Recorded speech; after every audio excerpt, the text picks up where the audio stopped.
Hi friends, welcome to my channel. ఇదైతే చింతకాయ పచ్చడి.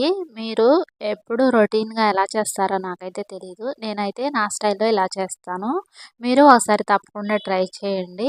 ఏం లేదు, ఈజీగా ఒక 50 గ్రామ్స్ అయితే పచ్చిమిర్చి, ఒక 3 పెద్ద టమోటాలని ఫ్రై చేసుకొని దాంట్లోనే అంటే గ్యాస్ మీద స్టవ్ మీద నుంచి దించిన తర్వాత 2 స్పూన్లు చింతకాయ పచ్చడి, నేను బాగా పులుపుగా ఉన్నది 2 స్పూన్సే తీసుకున్నాను.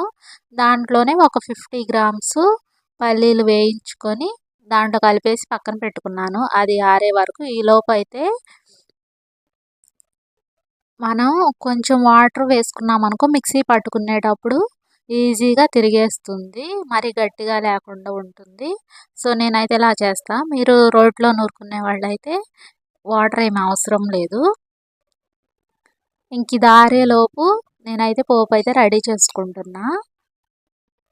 ఒక 50 గ్రామ్స్కి ఆయిల్ తీసుకొని ఎండుమిరపకాయలు వేగిన తర్వాత పోపు గింజలన్నీ వేసేసి కొంచెం కరివేపాకు, అలాగే ఒక పెద్ద సైజు ఉల్లిపాయ, 5-6 వెల్లుల్లి రెమ్మల్ని క్రష్ చేసి వేసుకుంటున్నాను.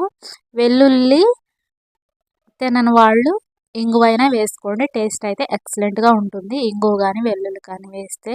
ఇంకా ఇలాగైతే పోపు అయితే మంచిగా ఫ్రై చేసుకోవాలి. దీంట్లో అయితే స్పెషల్ టేస్ట్ తెచ్చేది పోపే అనమాట. సో పోపు అయితే మంచిగా ప్రిపేర్ చేసుకోవాలి. ఆయిల్ అయితే ఎక్కువైనా పర్లేదు కానీ తక్కువ కాకుండా చూసుకోండి. ఇంక ఇక్కడైతే ఇది ఆరిపోయింది. ఇంక ఇది మంచిగా మిక్సీ పట్టుకొని ఇంకా పోపులోనైతే వేసేసుకోవడమే. ఇంకా 2 మినిట్స్లో మొత్తం కలిపేసి వెంటనే దించేసుకోవాలి. ఎందుకంటే దీంట్లో ఉన్న పల్లి అనేది ఉడికినట్టు వస్తే పచ్చడి అయితే టేస్ట్ ఉండదు. సో పచ్చడి కనుక మీకు నచ్చినట్లయితే వీడియోకి ఒక లైక్ చేసి ఛానల్ని సబ్స్క్రైబ్ చేసుకోండి. Thank you for watching.